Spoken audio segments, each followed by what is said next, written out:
अस्सलाम वालेकुम, मैं हूं आपका मेज़बान समर अब्बास। आप देख रहे हैं मेरा यूट्यूब चैनल। नाज़रीन, बिलाखिर 8 रोज़ के बाद वफाकी काबीना फाइनलाइज हो गई है। पावर शेयरिंग फार्मूला तय पा गया है।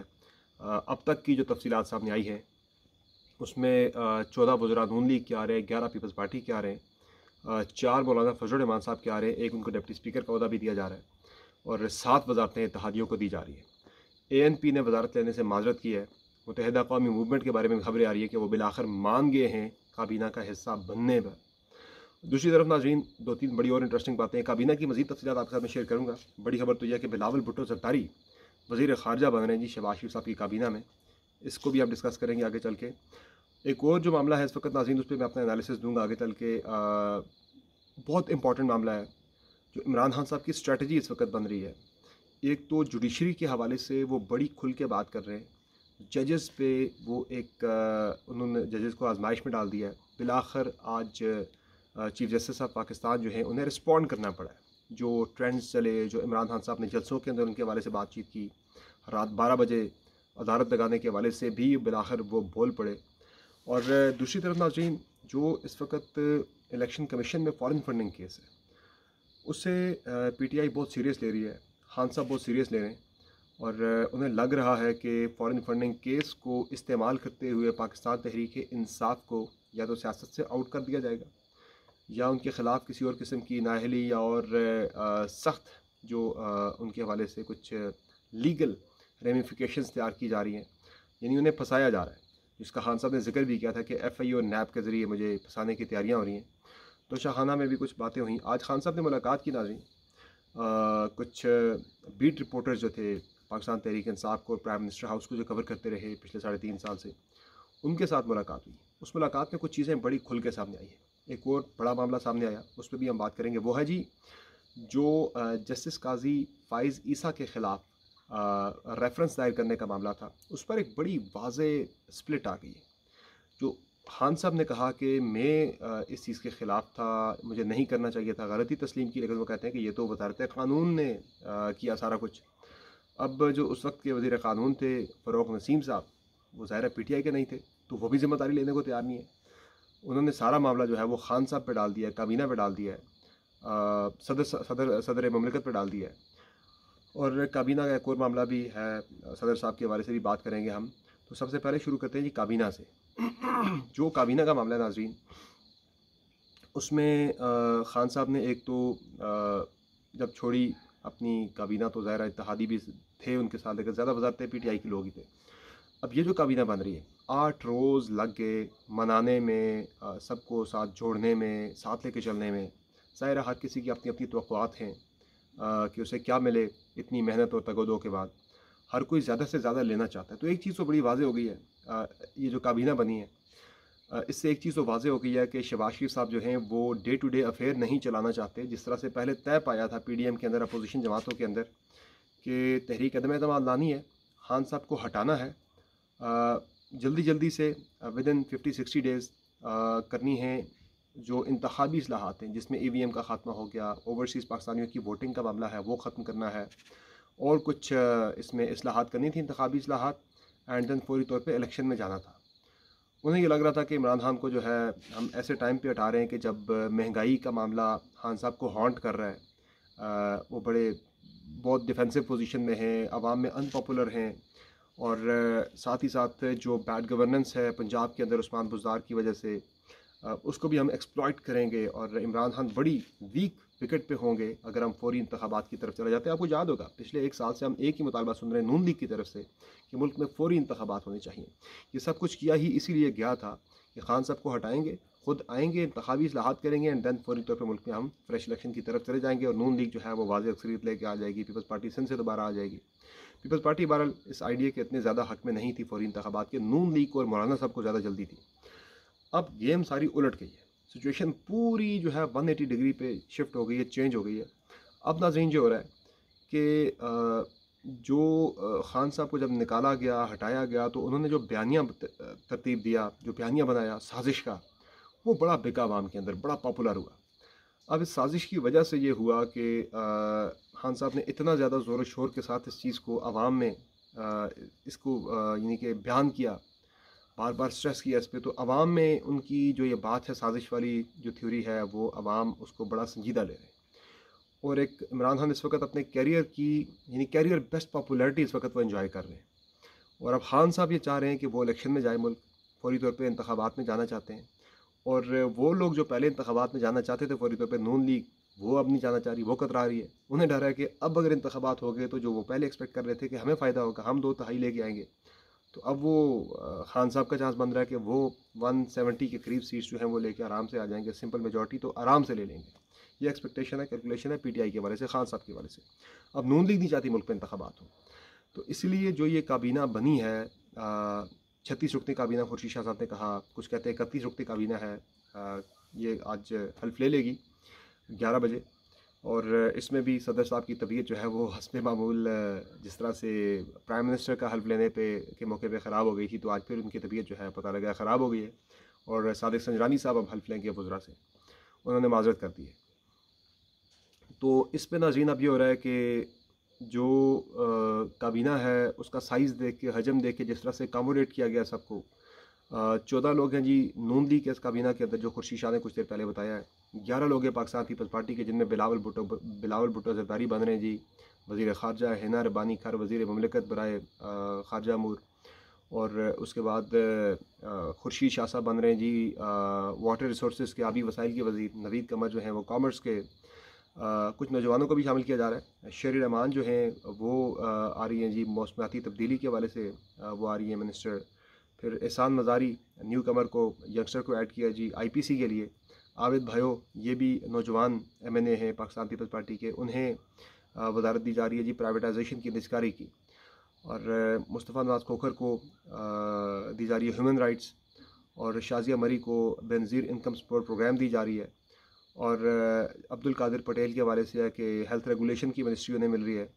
और फाइनली कमर ज़मान कायरा को मुशीर हुकूमत बनाया जा रहा है, एडवाइज़र के तौर पर। कश्मीर अफेयर्स का मिनिस्टर वो आ रहे हैं, एडवाइज़र आ रहे हैं। और नून लीग में ख्वाजा आसिफ जो हैं, उनका डिफेंस की मिनिस्ट्री उन्हें दी जा रही है। फिर जो शायद हकान अब्बासी साहब है, वो बगैर पोर्टफोलियो के ये आ रहा है कि वो वज़ीर बनेंगे या नहीं बनेंगे, वो बगैर पोर्टफोलियो के। एनर्जी की मिनिस्ट्री देखेंगे, पेट्रोलियम की देखेंगे।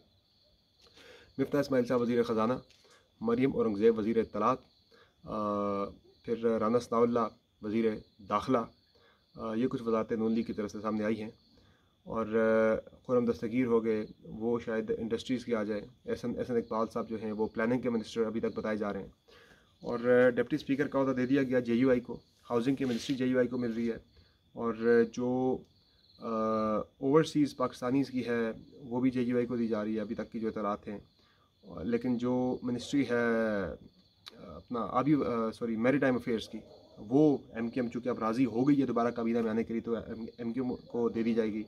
दीगर इत्तेहादियों को भी मिनिस्ट्रियाँ दी जा रही हैं जी। 7 मिनिस्ट्रियाँ जो हैं वो इत्तेहादियों को दे रहे हैं। तो इससे ये चीज़ क्लियर हो गई है कि ये गवर्नमेंट जो है वो कम अज़ कम 1 साल के लिए तो है, जिस तरह की काबीना तश्कील दी गई है।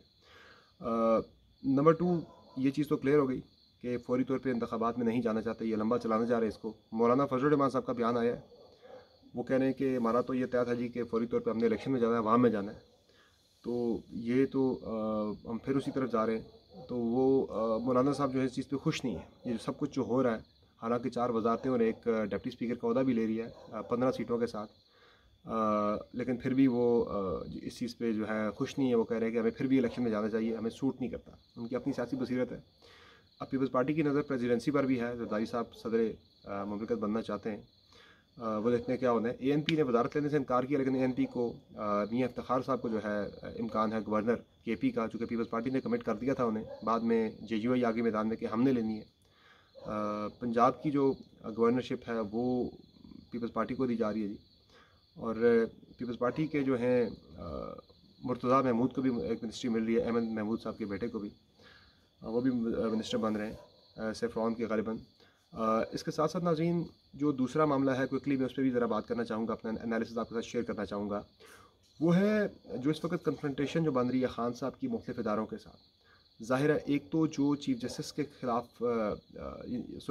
जो जनाब जस्टिस काजी फ़ाइज़ ईसा साहब थे, उनके ख़िलाफ़ जो रेफरेंस था, उस पर खान साहब ने आज जो पीट रिपोर्टर्स के साथ गुफ्तगू की शाम में, उन्होंने कहा कि ये मेरी ये चॉइस नहीं थी, मेरा फ़ैसला नहीं था, बल्कि ये वजारत कानून का था।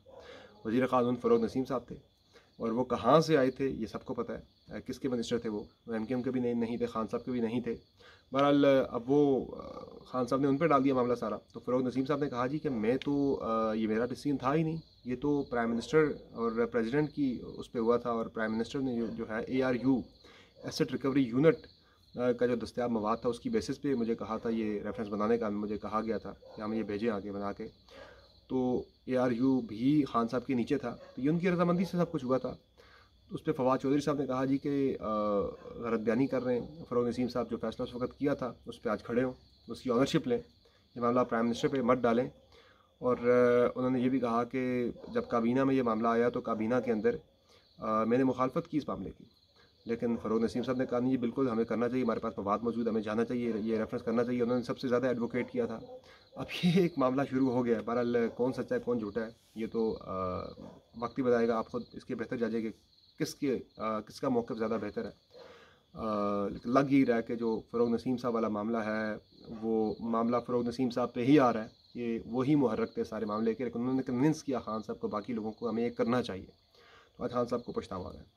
दूसरा सबसे इंपॉर्टेंट मामला, बड़ी ज़बरदस्त स्ट्रैटेजी है ये PTI की, खान साहब की, जो chief election commissioner Sikandar Sultan Raja के ख़िलाफ़ रेफरेंस भेजा जा रहा है PTI की तरफ से सुप्रीम जुडिशल काउंसिल में। उस पर PTI को कुछ मिलेगा तो नहीं, लेकिन चूँकि 30 दिन के अंदर फॉरेन फंडिंग केस का फ़ैसला करना है इलेक्शन कमीशन ने, तो इलेक्शन कमीशन के अंदर इस वक्त नाज़रीन 3 अरकान हैं। बलूचिस्तान का और KP का मेंबर इस वक्त नहीं लग सका, सिंध के मेंबर है, पंजाब के, और चीफ़ इलेक्शन कमिश्नर खुद है। यानी 5 अरकान पर मुश्तमिल ये कमीशन है। 4 सूबों के अरकान हैं और 5 में होते हैं चीफ़ इलेक्शन कमिश्नर। तो इस वक्त 3 रुकनी इलेक्शन कमीशन है।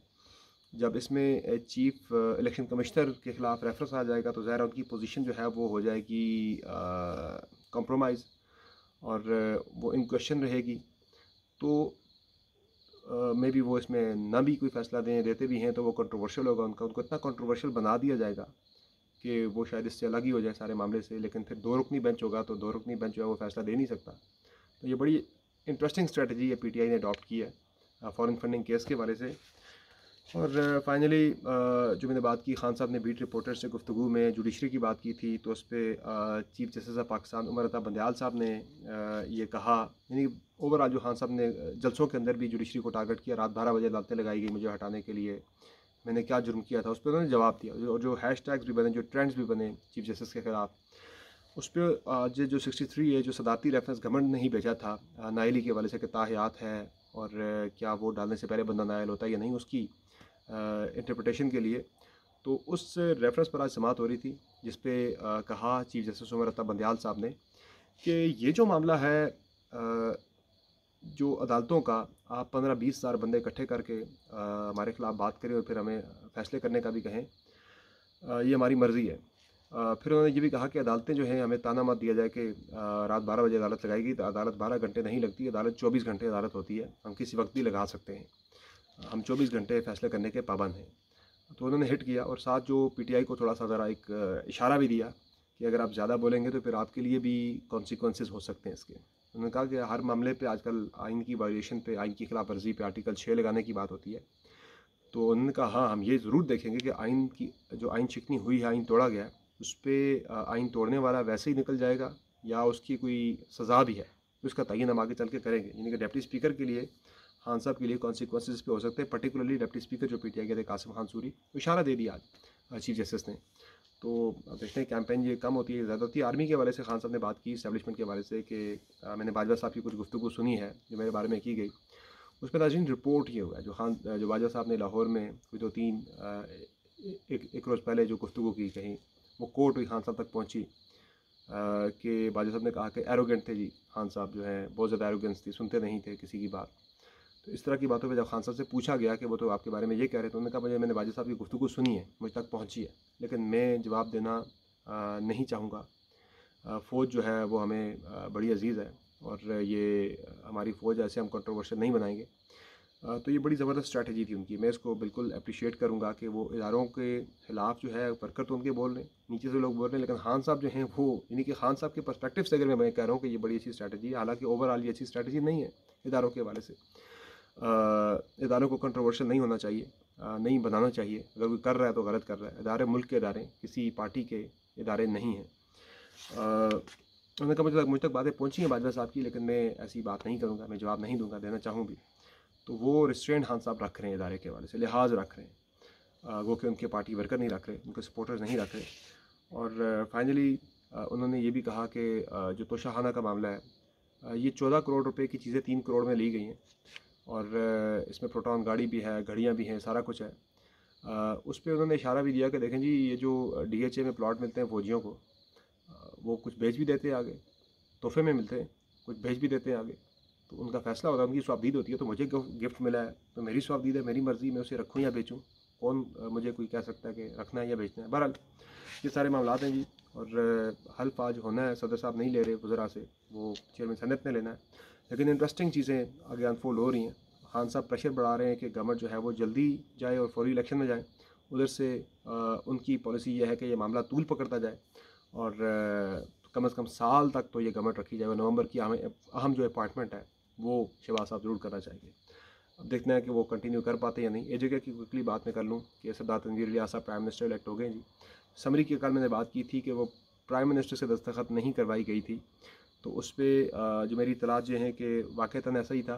प्राइम मिनिस्टर न्याजी साहब से दस्तखत नहीं हुआ था। अदालत जो असम्बली के रूल्स एंड प्रोसीजर हैं उसके मुताबिक होना चाहिए, प्राइम मिनिस्टर ने समरी पे दस्तखत करना होता है, जो प्रेसिडेंट इजलास बुलाते हैं, वो नहीं था। ये लॉ सेक्रेटरी ने डायरेक्टली भिजवा दी थी और फिर रात गए तक मुज़ाकरात चलते रहे। न्याजी साहब सो गए थे, उन्हें जगा के रात 3 बजे ये जो है ये समरी इस पर दस्तखत करने पे उन्हें कन्विंस किया गया।